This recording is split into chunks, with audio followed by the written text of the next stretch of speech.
Well, we'd like to go ahead and get started. Want to say good morning to everybody? Good morning. That's a bit better.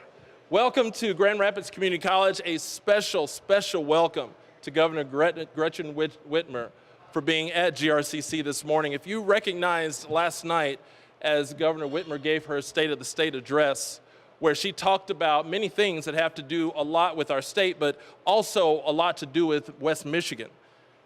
The idea of the My Opportunity Scholarship and what that could mean for so many of our students here in West Michigan, here in Grand Rapids, here at GRCC. That idea that community colleges have such a vital role in the success and in the advancement of our state. We know that from a standpoint of what this college has been doing in West Michigan for over 100 years as being the oldest community college in the state of Michigan. It is natural that she would decide the day after the State of the State address to come to the oldest and best community college in the state.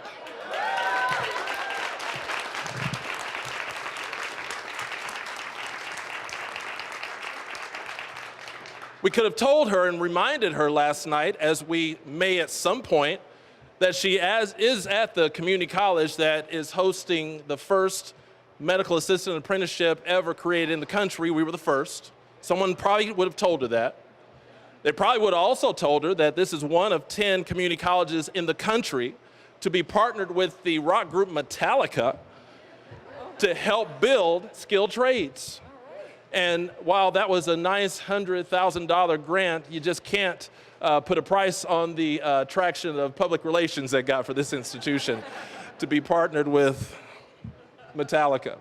But someone probably would have told her that. And someone probably would have told her that the GRCC family is one that believes in being relevant and responsive to our community, to our students, and to each other. And that is the role not only of GRCC, that's the role of community colleges in this country, that we stay relevant and we stay responsive to the needs of our community and to the, see, I'm sorry. It's not about me. Ladies and gentlemen, please give a big West Michigan GRCC welcome to the 49th governor of the state of Michigan, Governor Gretchen Whitmer.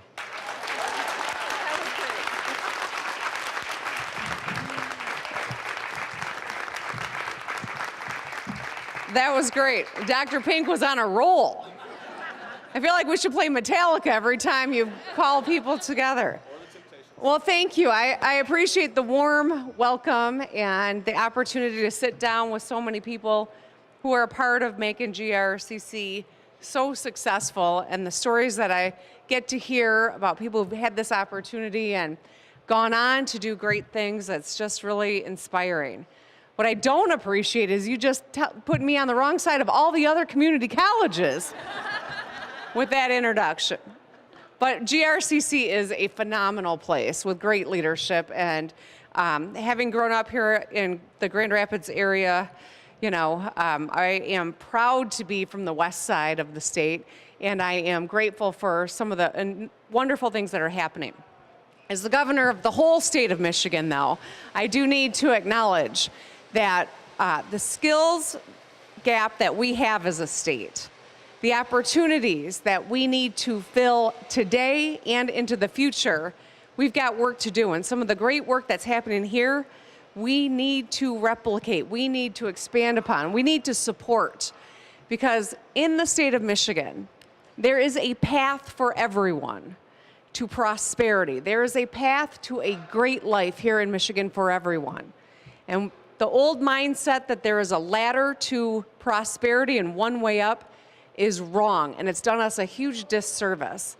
Everyone in this state needs the support so that they can navigate the path that's right for them and to make a good life here in Michigan. And so last night in my State of the State, I announced that we have now set a standard in Michigan that we are going to reach by 2030, if not beforehand, to take us from 44% of certificate and skills in our state to 60% by 2030. And to do that, we're going to create easy paths for people to navigate. Debt-free community college for anyone who wants to pursue a community college education. An affordable 4-year degree path through the My Opportunity Scholarship. And ensuring that people who are already in the workforce but need to upskill to maintain their job or get into a better paying job, or who need to get back into the workforce. We'll have the Michigan Reconnect. There is a path for everyone in this state, and if you're willing to work, you can make a really good life in Michigan. So I just want to thank you, Dr. Pink, for the warm welcome, and everyone here for spending some time with me today to highlight what is happening here at GRCC and for inspiring me to keep my foot on the gas and making sure everyone gets opportunity in our state. Thank you.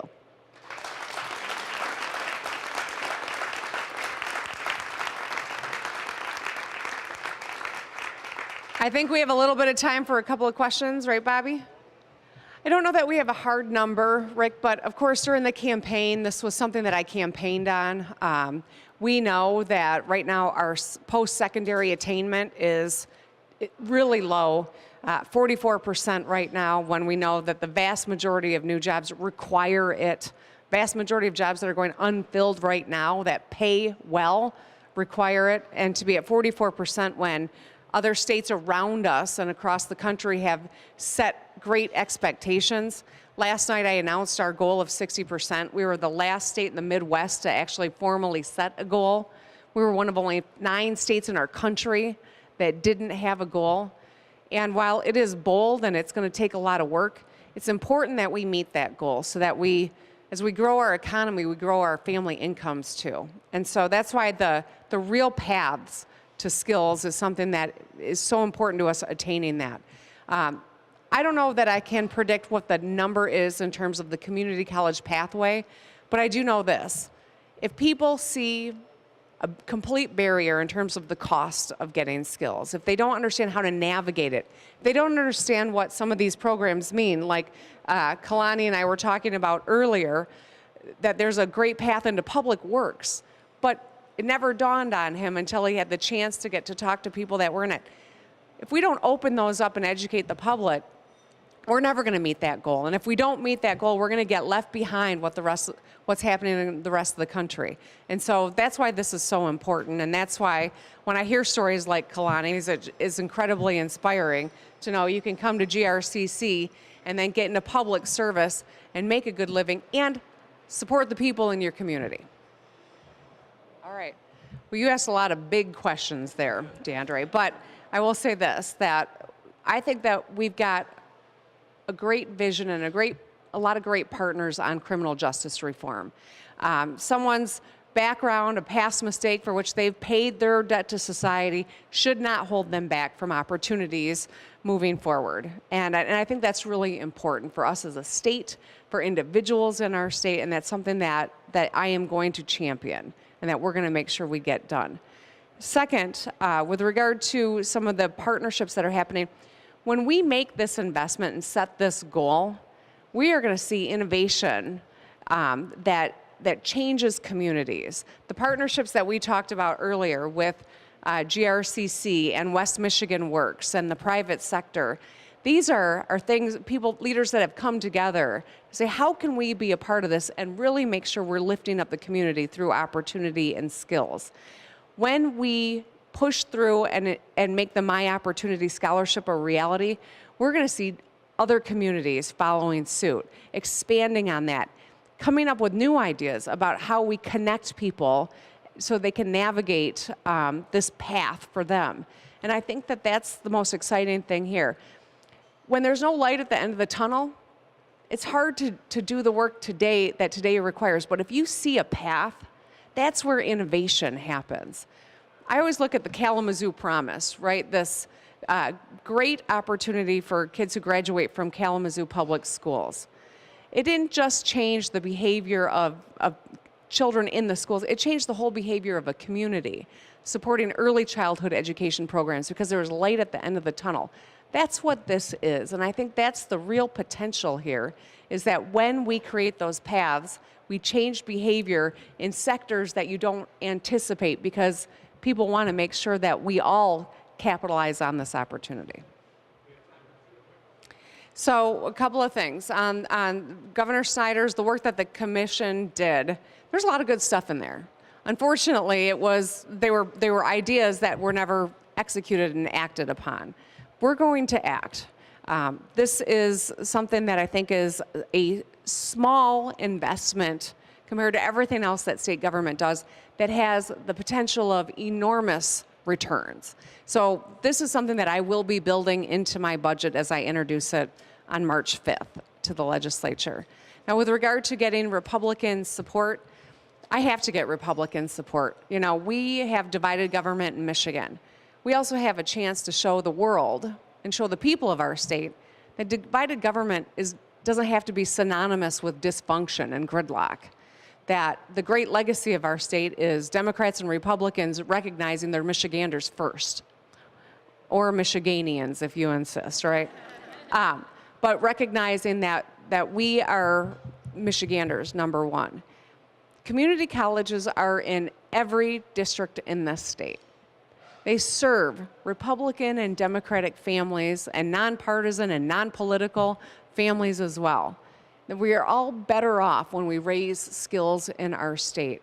And I know that Republicans and Democrats are going to hear from their communities, hear from their constituents, hear from businesses in their areas about really making sure that we've got the workforce to make us competitive and to raise wages here in Michigan. And so I do believe that we can find common ground on this one, especially because, as you rightfully pointed out, the last administration recognized how important this was, just weren't able to make it a reality. We're going to make sure that we do, but I am going to need help from everyone here, from everyone who confronts these great programs, who've benefited from the programs, from employers who see the value in them, because this is about every one of us. Yes. Yes. So last night I announced 3 paths. Now, we had this mindset of ladders, right? There's one way. It was a 4-year degree, and that's all we talked about. And we've done ourselves a huge disservice because, number one, so it's impossibly unaffordable for a lot of people. Number two, you can make a good living in Michigan with a community college training. You can make a good living in Michigan in the trades. We've done ourselves a disservice by having that mindset. And so the 3 paths that I announced last night, one is focused on the workforce that wants to change job or stay competitive in the job that's changing, or get back into the workforce because they've been displaced. And that's the Michigan Reconnect. It's modeled after the Tennessee Reconnect that was created by a Republican administration, and it's had phenomenal results already. We need to replicate that here in Michigan and expand upon it. And so that's why the Reconnect is really aimed at people who have been in the workforce and are ready for new skills that'll lead them to better paying jobs. Yeah. All right, thanks everybody. Before you leave, oh, swag. now before she leaves, there's you got to understand, we've got to give her, and whenever these community college presidents say something about this, as you're wearing the GRCC colors, you tell them this is my home community college. Right, that's right. That's what it's about. That's right. Governor, thank you so much. Thank you. Appreciate you. Thank you. Yeah. All right. Thanks, everybody. I didn't come without swag, but